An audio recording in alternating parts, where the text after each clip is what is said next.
Salam damai sejahtera saudara-saudaraku yang terkasih, pencinta firman Tuhan. Berjumpa kembali dengan Bible Learning with Father Joseph. Bagaimana kabar Anda hari ini? Saudara-saudaraku yang terkasih, sebagai pengantar dari video Bible Learning kali ini, saya mau bertanya kepada saudara semua, kapan terakhir kali Anda menangis? Saudara-saudaraku yang terkasih, ada banyak motivasi atau latar belakang yang membuat seseorang menangis. Yang pertama, karena dia merasa bahagia. Orang tua pasti secara otomatis langsung menangis bahagia ketika melihat anak-anak mereka menikah atau menerima sakramen tahbisan. Atau ketika anak diwisuda, ketika anak berhasil. Atau bisa juga seseorang bahagia karena dia mencapai keberhasilan dalam hidupnya, di mana dia melihat seluruh impian, doa-doa, harapannya terwujud nyata di dalam hidupnya. Saya percaya tangisan itu adalah tangisan yang jujur, di mana seseorang merasa terharu, tersentuh hatinya karena mengalami kuasa kasih Tuhan yang luar biasa. Tetapi saudara-saudaraku yang terkasih, selain tangisan kebahagiaan, kita juga mengenal yang namanya tangisan kesedihan. Beberapa hal yang bisa membuat orang menangis dalam kesedihan adalah ketika dia merasa kehilangan. Entah kehilangan sebuah barang atau benda, sesuatu yang berharga untuk dirinya, atau yang paling membuat orang menangis adalah kehilangan sesosok pribadi yang sangat dekat, yang sangat dia cintai. Tangisan yang seperti ini adalah ungkapan ketidakberdayaan manusia, di mana seluruh harapannya, apa yang dia andalkan, apa yang selama ini dekat dengan dirinya, terenggut dari kehidupannya. Saudara-saudaraku yang terkasih, kalau Anda bertanya kepada saya, kapan terakhir saya menangis dalam kesedihan? Jawabnya tadi pagi, ketika saya merayakan perayaan Ekaristi Kudus, di mana tadinya setiap perayaan Ekaristi banyak dihadiri oleh umat, sekarang umat harus merayakan Ekaristi di rumahnya masing-masing. Tapi yang membuat saya sedih adalah ketika saya membayangkan banyak umat di luar sana yang harus kehilangan kesempatan untuk merayakan Ekaristi secara bersama-sama di gereja. Saudara-saudaraku yang terkasih, kalau Anda merasa tersentuh, merasa kehilangan, tidak bisa pergi ke gereja, tidak bisa menyambut Ekaristi Kudus, hadir bersama Tuhan di rumah Tuhan, jangan takut, Anda tidak sendirian. Percayalah, saya sebagai imam, saya hadir bersama-sama Anda dan mencoba merasakan apa yang Anda rasakan. Saudaraku, dalam kitab suci ada satu sosok pribadi yang luar biasa. Dia tokoh yang hebat, tetapi dia mengalami kehilangan yang luar biasa. Dia bukan hanya kehilangan dirham, uang, perhiasan, teman, sahabat, tetapi dia merasa kehilangan Tuhannya. Pribadi yang selama ini dia andalkan, pribadi yang selama ini menjadi penopang hidupnya, yang telah menyelamatkan dirinya. Tokoh itu bernama Maria Magdalena. Kisahnya bisa kita baca dalam Yohanes bab 20 ayat 11 sampai 18. Tetapi Maria berdiri dekat kubur itu dan menangis. Sambil menangis, ia menjenguk ke dalam kubur itu. Dan tampaklah olehnya dua orang malaikat berpakaian putih, yang seorang duduk di sebelah kepala dan yang lain di sebelah kaki di tempat mayat Yesus terbaring. Saudara-saudaraku yang terkasih, baru 2 ayat yang pertama, penginjil Yohanes sudah menulis kata menangis 2 kali. Kata malaikat-malaikat itu kepadanya, "Ibu, mengapa engkau menangis?" Jawab Maria kepada mereka, "Tuhanku telah diambil orang, dan aku tidak tahu di mana ia diletakkan." Saudara-saudaraku terkasih, lagi-lagi penginjil Yohanes menuliskan kata menangis sampai 3 kali.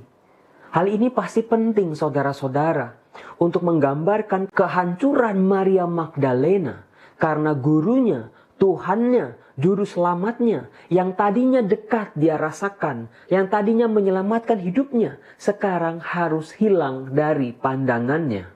Hal inilah yang membuat Maria Magdalena menangis. hatinya hancur, pikirannya kacau, harapannya pun sirna. Sampai-sampai ketika malaikat berbicara kepada dia tidak tahu apa yang dia katakan. Kabar gembiranya saudara-saudara, Tuhan Yesus yang kita percaya, dia tahu setiap kehancuran dan kerapuhan diri kita. Sejauh mana kita kehilangan dia, sejauh mana kita merindukan dia.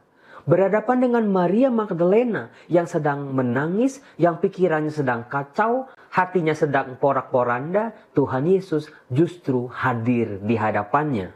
Dikatakan begini, sesudah berkata demikian, ia menoleh ke belakang dan melihat Yesus berdiri di situ, tetapi ia tidak tahu bahwa itu adalah Yesus. Saudara-saudara, tangisan, kesedihan adalah sebuah gambaran keputusasaan yang sangat amat mendalam. Maria Magdalena mengalami keguncangan seperti ini karena dia mengalami kehilangan sesosok pribadi yang sungguh sangat berharga dalam dirinya. Kata Yesus kepada Maria Magdalena, "Ibu, mengapa engkau menangis? Siapakah yang engkau cari?" Saudara-saudaraku yang terkasih, sesungguhnya pertanyaan Yesus kepada Maria Magdalena, "Siapakah yang engkau cari?" sesungguhnya adalah pertanyaan yang juga ditujukan kepada saya dan juga kepada Anda. Ketika kita menangis dalam kesedihan, dalam situasi dunia yang kacau balau seperti ini karena virus corona, dalam tangisan-tangisan kita ketika kita berdoa, tidak bisa menyambut komuni kudus, bayangkanlah Tuhan Yesus sendiri bertanya kepada kita, "Mengapa engkau menangis? Siapakah yang engkau cari?" Saudara-saudaraku yang terkasih, bagi Yesus, tangisan Maria Magdalena bukanlah sesuatu yang harus dihindari, tetapi menjadi sebuah peristiwa di mana kita bisa menggali lebih dalam relasi dan kualitas kita dengan Yesus. Selama ini kalau kita ke gereja, saudara-saudara, itu karena kewajiban, karena disuruh, karena memang harusnya begitu, atau karena kita memang mencari Tuhan. Maria menyangka orang itu adalah penunggu taman, lalu berkata kepadanya, "Tuan, jikalau Tuan mengambil dia, katakanlah kepadaku, di mana Tuan meletakkan dia, supaya aku dapat mengambilnya." Lagi-lagi di sini mau digambarkan kekacauan dan kesedihan hati Maria Magdalena. Bukan cuma dia digambarkan menangis berkali-kali dengan sedihnya, tetapi pikirannya kacau. Dia tidak tahu siapa yang diajak bicara. Lalu luar biasanya, Yesus yang melihat orang yang dikasihinya dalam keadaan luar biasa berantakan seperti ini. Yesus berkata kepada Maria Magdalena, Yesus memanggil namanya Maria. Maria berpaling dan berkata kepadanya dalam bahasa Ibrani, Rabuni, artinya guru. Dalam tradisi kitab suci, kalau seseorang dipanggil namanya oleh orang lain, di situ ada sebuah relasi yang sangat mendalam antara dua orang itu. Dan disinilah letaknya hebatnya bacaan ini, di mana Yesus menyapa Maria, memanggil Maria dengan namanya. Yesus bukan hanya memanggil namanya atau menampakkan dirinya, tetapi Yesus mengajak Maria Magdalena untuk mengingat kembali relasi dirinya dengan Yesus.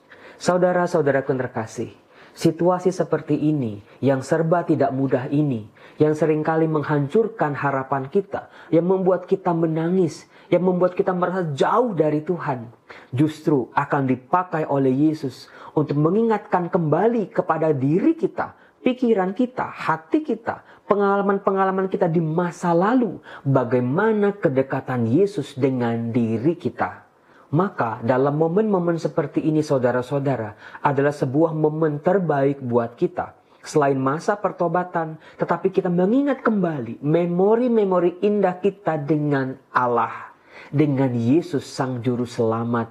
Itulah buah-buah dari pertobatan kita.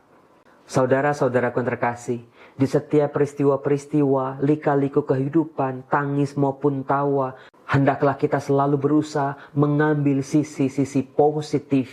Karena saya yakin sekarang saat ini Allah sedang bekerja dalam diri kita, dalam diri saya maupun dalam diri saudara, dalam diri tenaga-tenaga medis, dalam diri orang-orang yang dengan cara-caranya yang ajaib membantu, saling bahu-membahu mengatasi krisis yang mendunia ini. Salam damai sejahtera, Tuhan Yesus memberkati saudara.